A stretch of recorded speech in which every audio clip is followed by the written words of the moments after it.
खुश आमदीद दोस्तों। आज की वीडियो का मौजू एक तारीखी हकीकत पर मबनी है। आज की वीडियो एक ऐसे खित्ते के बारे में है जिसे दुनिया सुनहरी चिड़िया और सोने की चिड़िया के नाम से भी जानती थी। ये खित्ता है बरसगीर, जिसने सदियों तक दुनिया को अपनी दौलत, सकाफत और इल्म से मुतासिर किया। लेकिन क्या आप जानते हैं कि बरसगीर को सुनहरी चिड़िया क्यों कहा जाता था? चलें आज इस राज से पर्दा उठाते हैं। सबसे पहले हमें ये समझना जरूरी है कि जब हम सोने की चिड़िया की बात करते हैं तो हम दरअसल इस वक्त की खुशहाल मईशत की बात कर रहे हैं। कदीम हिंदुस्तान, जिसे बरसगीर कहा जाता था, एक जमाने में दुनिया की सबसे बड़ी और खुशहाल मईशतों में से एक था। यहाँ के लोग न सिर्फ ज़री मैदान में माहिर थे, बल्कि ये दुनिया के बेहतरीन कारीगर भी थे। उनकी अशिया खास तौर पर सोने और चांदी के जेवरात और मसाले पूरी दुनिया में मशहूर थे। कदीम हिंदुस्तान यानी बरसगीर एक तिजारती मरकज था। उसके साहली इलाके जैसे कि मुल्तान, लाहौर और मुंबई न सिर्फ अंदरून मुल्क बल्कि दुनिया के मुख्तलिफ हिस्सों से तिजारती ताल्लुकात रखते थे। हिंदुस्तान में सोने, चांदी और दीगर कीमती धातुओं का वाफिर ज़ख़ीरा था, जो मुख्तलिफ ममालिक से आकर यहाँ के लोगों ने खरीदा और अपने हुनर से उन चीज़ों को सजाकर दुनिया भर में बेचा।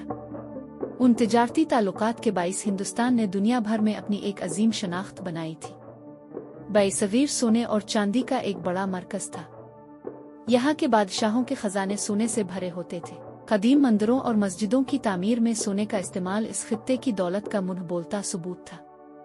सिर्फ दौलत ही नहीं, बरसगीर इल्म का गहवारा भी था। यहाँ के कदीम तालीमी इदारे जैसे नालंदा और तक्षशिला दुनिया भर के तलबा को अपनी तरफ खींचते थे। रियाजी, फलकियात और तिब जैसे शुबों में बरसगीर ने दुनिया को बेशुमार इल्म दिया। जब मुगल सल्तनत का उरूज हुआ तो इसके साथ साथ हिंदुस्तान की खुशहाली में और भी इजाफा हुआ।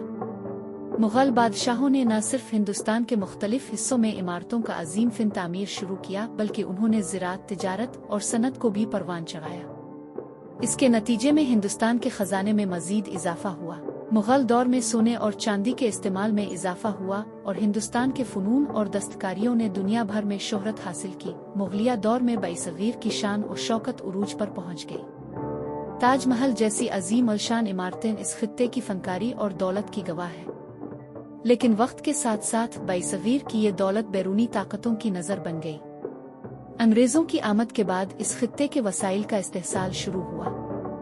आखिरकार सुनहरी चिड़िया की दौलत कम होती गई। जैसे ही बैरूनी ताकतें बरसगीर में दाखिल हुईं, खास तौर पर पुर्तगाली और बरतानवी, हिंदुस्तान का ये सोना चमकना कम हो गया।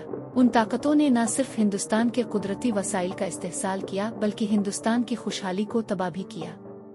18वीं सदी में बरतानवी राज के दौरान हिंदुस्तान की मईशत में शदीद गिरावट आई और उसके बाद हिंदुस्तान ने सोने की चिड़िया का लक़ब खो दिया। ये लक़ब सिर्फ हिंदुस्तान की मईशत के हवाले से नहीं था, बल्कि ये हिंदुस्तान की तहजीब और सकाफत की भी अक्कासी करता था। सोने की चिड़िया का मतलब था कि हिंदुस्तान न सिर्फ मादी दौलत में मालामाल था, बल्कि यहाँ की सकाफत, फ़नून और इल्म भी दुनिया के लिए एक खजाना थे। हिंदुस्तान का ये लक़ब इस बात की अलामत था कि इसकी ज़मीन और उसके लोग हर एतबार से अमीर और खुशहाल थे। सोने की चिड़िया का लक़ब हिंदुस्तान की तारीखी अज़मत और उसकी आलमी अहमियत की गवाही देता है। अगरचे वक्त गुजरा और हालात बदल गए, लेकिन ये लक़ब अब भी हमारी तारीख का एक अहम हिस्सा है। आज हिंदुस्तान, पाकिस्तान, बांग्लादेश और नेपाल अपनी सकाफत, मईशत और इल्म के जरिए दुनिया में अपना मकाम बनाने की कोशिश कर रहे हैं। अगर आपको ये वीडियो पसंद आई हो तो वीडियो को शेयर करें और कमेंट्स में अपनी राय जरूर दें। वीडियो को देखने का शुक्रिया।